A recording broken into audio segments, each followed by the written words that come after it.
Hey everybody, and welcome back to Revisited, the place where I already messed it up. Also, I know the room's a mess. There's reasons for that, but whatever, I'll get into it another day. Or not, who cares? So yeah, it's been a bit since we've actually recorded or revisit. It's been almost a year, I think. Hopefully by the time this video goes out, it'll be on September 9th, which is my birthday. So not only am I getting gifted, but I'm also gifting to all of you, a video for you to enjoy and all that type of stuff. So yeah, without further ado, let's get into it. So over 3 years ago, you may recall I looked at a small indie title known as Marvel's Spider-Man. I went on the record stating that it was not only a definitive Spider-Man experience, but also a fantastic game in its own right and a favorite of mine among the wall crawler's virtual career. You might also remember that my review wasn't exactly definitive since I didn't really go into depth on the remaster that was released for the PlayStation 5 and most recently at that time the PC. At the time I didn't have a PS5, so it didn't feel right to do a deep dive on it. But now that we're fully in the next generation, it's time that I rectified my previous footnote. Mostly. So with that, let's swing into action and get this shindig started. Do people even use shindig anymore?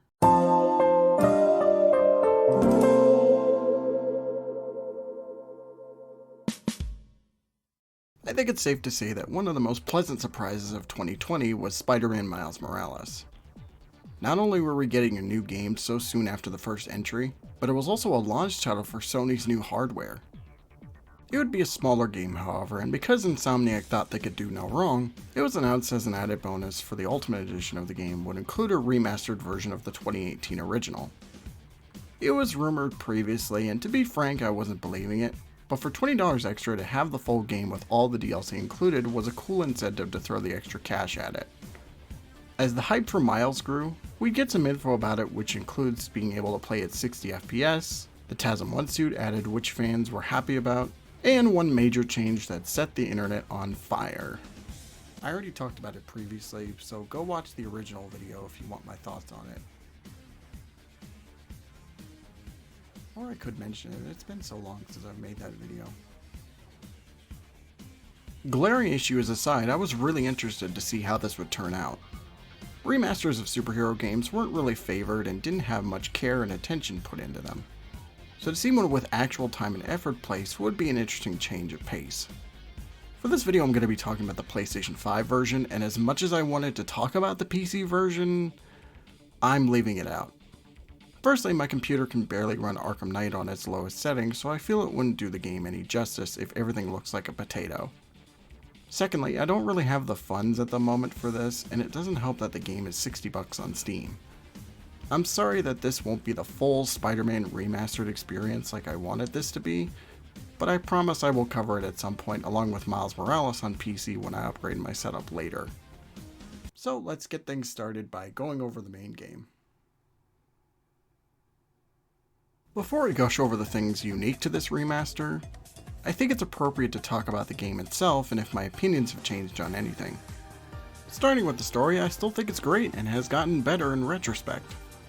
With how samey Miles Morales was and how ultimately disappointing Spider-Man 2 ended up being, it was nice coming back to this and seeing how quality it was from top to bottom. It's still really safe and you can see everything coming a mile away, but it has a charm that the later entries never really managed to capture. Performances really drive this narrative and everybody brings their A game, especially Yuri Lowenthal. He's so charming and I love his quirky demeanor as Peter Parker. In costume, he's just a badass and his quips are absolutely perfect and bounce off everyone well. William Salyers just kills it as the sympathetic Otto who gradually becomes a true menace as Doc Ock, and Stephen Young plays both sides of his personality excellently as nice guy Martin Lee and the dastardly Mr. Negative. Even the side characters I love like Mary Jane, Miles Morales, Yuri Watanabe, Aunt May. The writing is just stellar, and what keeps me coming back is the relationships and connections between each and every single one of them. From the on and off with Pete and MJ, the dynamic of Yuri and Spidey, the mentors of Lee and Octavius, the familial bond of nephew and aunt, it's all amazing stuff.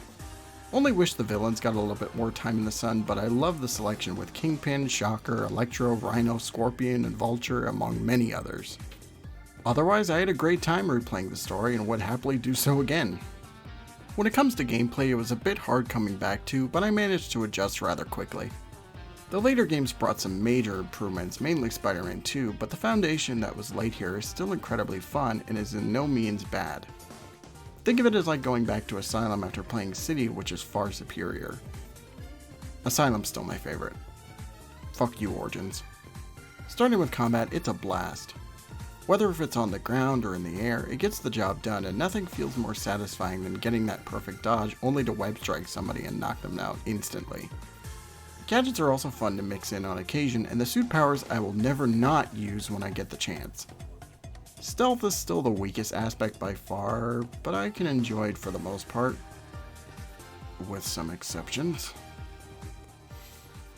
Not yet. We're not there yet. Traversal was the hardest thing for me to adapt back with, but regardless, it's still really good. I was just swinging and doing tricks just fine, but Spider-Man 2 just takes the cake for me personally. That game pushed that swinging to the highest peak, and I'm wondering how the next game can even top that. But like I said with combat, this was the blueprint and it's still a great one at that. So the Peter Parker sections are... oh, what the hell, you just want me to talk about the other two. So now we've come to the MJ and Miles sequences, and these suck. Hard. Last time I mostly harped on the MJ stuff and didn't give Miles too hard a time. This time both of them sucked equally. They are such a drag and there are so many problems which I'll get to. This even hurts more after we got badass John Wick MJ in the sequel. Firstly, the pacing of the levels are just dog shit. Even with how many times I've played these, they feel like they never end and it just gets worse for each subsequent one. The gadgets like the lore and the hacking app don't feel useful, and the enemy AI is just all types of confusing with them catching you right on the dime. I don't want to talk anymore about this, so I'll just say that these are awful and just... damn. So side missions are still cool.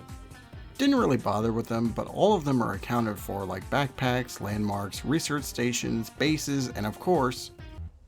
bird. Just gonna rapid fire these next points, but the music is still great, the open world is lively and has so much character, crimes are still a hassle for completion, and the selection of suits is the best we've gotten in any Spider-Man game. Alright, now I think it's time for me to actually talk about what this remaster brings to the table. Right out the gate, graphics are just stunning. They took one of the best looking PS4 games and somehow one-upped themselves. Everything from environments to character models have much more detail to them, and I can't help but be in awe. Lighting is also a major improvement across the board, and yeah. The devs made it a point to mention updated skin, hair, and teeth textures, which is great and all, but it's still uncanny to see something like Norman's pores in such high fidelity. God damn it, I can't take it anymore. I know I said I wasn't going to talk about it, but let's go over the biggest change to the remaster. So to better match Yuri Lowenthal's performance and facial capture, John Bubniak, the original face model, was replaced with Ben Jordan, and the internet was not happy about this whatsoever. Hashtags like Bring Bubniak Back were trending, and people were outright boycotting the game because of this. When I saw this, I was not a fan myself, but after playing Miles I warmed up to it, and now it's a non-issue after playing the remaster and Spider-Man 2. Gotta say, however, it was very uncanny seeing it in real time when I got my PS5, and by endgame, I didn't even think about it anymore because of how natural it became. Ben Jordan should not have gotten all the hate he did, and to those people I say, get a life and spend some time away from your mom's basement. I love John's face too, but I find it so petty that people are so uptight about this to the point where they modded his likeness back into the PC versions because they can't accept change. We have more pressing issues happening in the world going on right now, and you want to keep bitching and complaining about a face of all things? Granted, does he look a bit like Tom Holland in game? A little bit.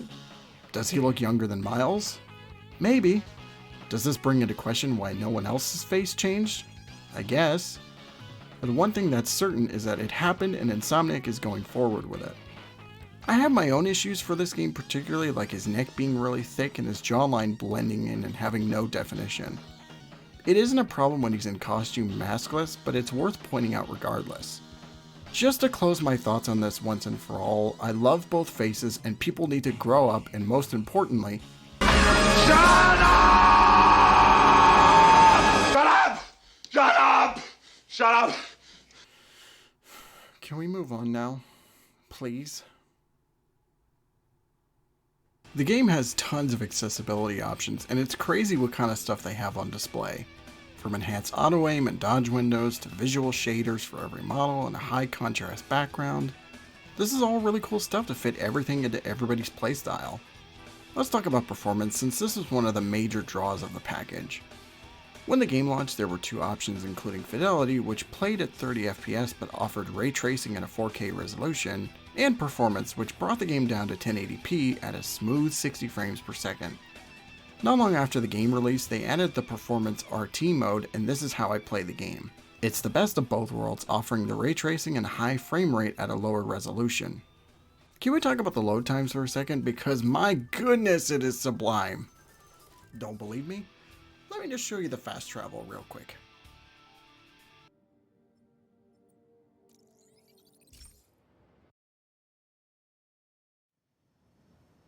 We really have come a long way, haven't we? The SSD makes the game go at lightning speeds, and if you miss the loading screens, you can enable them in the options menu. What a world we live in where we can add load times back in.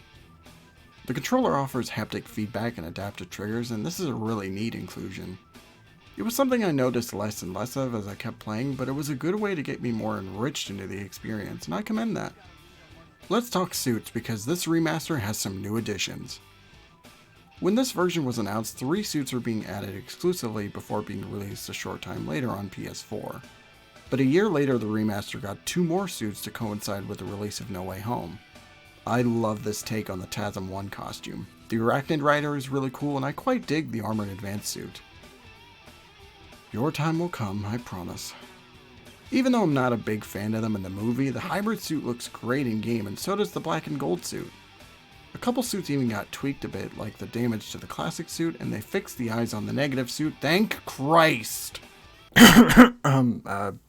Anyway. Photo mode got some enhancements from Miles, which is really cool, and the option to download PS4 saves to bring over is a lifesaver. So now I want to talk about some confusing and outright disappointing aspects to this remaster. One major change you'll see is this morning lighting, which is cool, but the problem is that it only shows up during the first mission of the game. I don't know why the devs put all this work in only to not take advantage of what they implemented.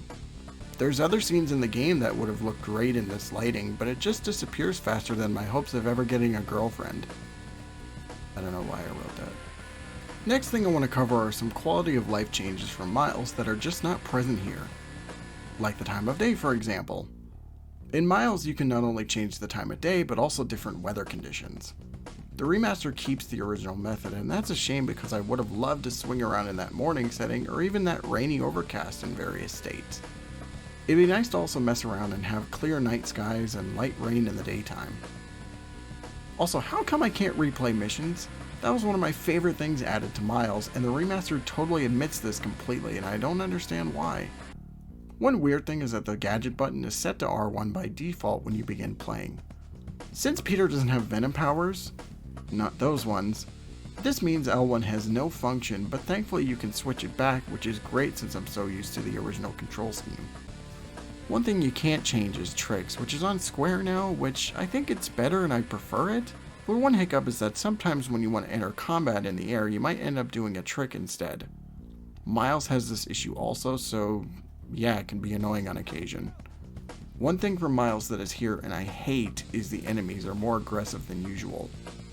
It isn't as bad as Miles to be fair, but this was never an issue in the PS4 version, so what gives, Insomniac? Also, wall crawling isn't fixed whatsoever, so that sucks. Alright, with the main game out of the way, I think it's appropriate that we now dive into the city that never sleeps. Yeah, so we're actually going over 2 videos for this revisit. Can't believe it's almost been 2 years since I covered these. So just to get this out of the way, my thoughts haven't really changed much since the initial video, so I'm just going to do a quick overview of each pack telling you what I like and what I don't.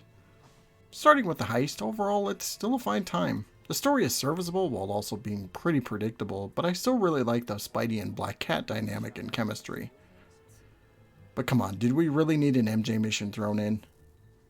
The side activities are okay with the paintings, mostly for the reveal, and the challenges are kind of enjoyable despite circumstances. If I don't mention her, then she can't hurt me anymore. God damn it. Turf Wars is still by far the worst out of the three. I don't really care about the plot, the side stuff isn't that fun to me, and given the more aggressive enemies, it makes it worse. The only real redeeming thing about this is Yuri and her descent into the dark side. Do it. Silver Lining is the best out of the bunch. Seeing Silver Sable get some much needed overhauling to being a better character is great, and the partnership with her and the Webhead is so much fun to see unfold. Aside from one major drawback, the things to do in the DLC is good stuff too, like the crime scene recordings, Olympus hideouts, and that other thing offering a fun and fair challenge. Bye, Felicia. Let's see what's on this thing. Bye, Felicia. In general, The City That Never Sleeps is a good package, and if you want more out of your game time, this is right up your alley. There's things to definitely improve across all of them, but at the end of the day, it's just more Spider-Man, which is great already. It's a solid plotline throughout, there's things to do outside of the narrative, and there's an incentive with the suits you can unlock. So yeah, check it out and get your money's worth out of this. Shut the fuck up! Shut the fuck up! Shut the fuck up! Shut the fuck up! Let's finally close this video out with my final thoughts on this overhaul. Marvel's Spider-Man Remastered is still the same amazing game I love, but now it's just better. The base game is great with the story, gameplay, and open world full of adventure, but now with improved visuals, a buttery smooth frame rate, and small tweaks that makes it my preferred way to play the game. For this video I did go back and play a bit of the PS4 version, and that still holds up incredibly well too, so it's a win-win for both. While there are some things I wish they could have added, like a mission select, you'll still have a spectacular experience regardless. Most Spidey fans probably own this already, but if you're looking to get in on the action, it's on the PlayStation Store and PC for over $60, and if you have a PS4 copy, you can upgrade it for an additional $10, which will save you a buck or two.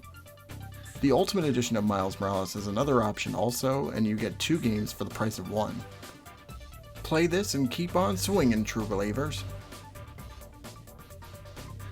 And there you have it, folks. That is Spider-Man Remastered. This was a game that has been on my radar, or at least something that I've been wanting to talk about for the longest time, and initially this was going to be the first revisit episode. This was the one that I initially planned, but I decided to kind of go in a different direction, and well, now we're finally here. I can cross it off the list. So I think for next time, we're finally going to tackle AVGN Deluxe, get that out of the way. I know that's another one that's been on my list and that I wanted to cover, but I think for the next Marvel game, fuck it. Deadpool the game. I'm going to play it on PC, and I'm going to give you my thoughts on it there. I might tackle the Xbox 360 version too, if I can find a copy that's not too expensive, but we'll see. But anyway, have a great night. Thank you all so much for watching, and take care of yourselves.